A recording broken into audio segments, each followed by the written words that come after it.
সেরকম স্বেচ্ছাসেবক sub committee তৈরি করতে হবে।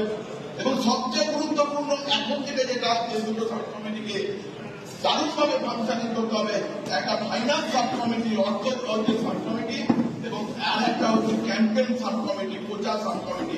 আমি বিদ্যুৎ চরের কথা বলছিলাম, আমরা সবাই গোটা জেলা জুড়ে সম্মেলন করব, শুধুমাত্র র্যালি করবো, দুটো মাইক লাগিয়ে কথা বলবো তা নয়।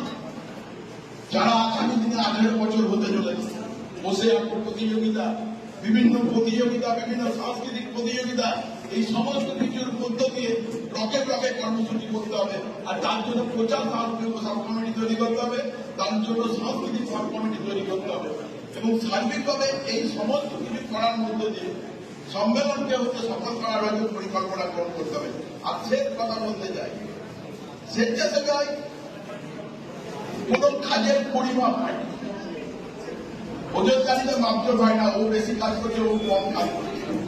আমি আমার মনের আকুতি থেকে দুর্গাপুর থেকে ছুটে এসেছি, ওর 3টের সময় বেরিয়ে হুগলি থেকে 15 বছর ছুটে এসেছে আপনার এখানে।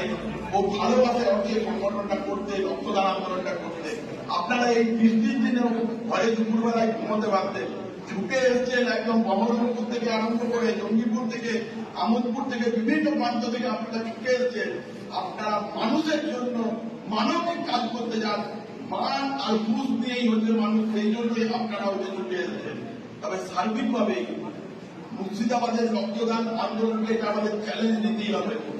একটা আপনারা কাজ করেন, যথেষ্ট কাজ করেন, কাজটা হোক শিক্ষাভিত্তিক, কাজটা হোক পরিকল্পিত, কাজটা হোক একদম ডাটা সংরক্ষণ করে হচ্ছে কাজ।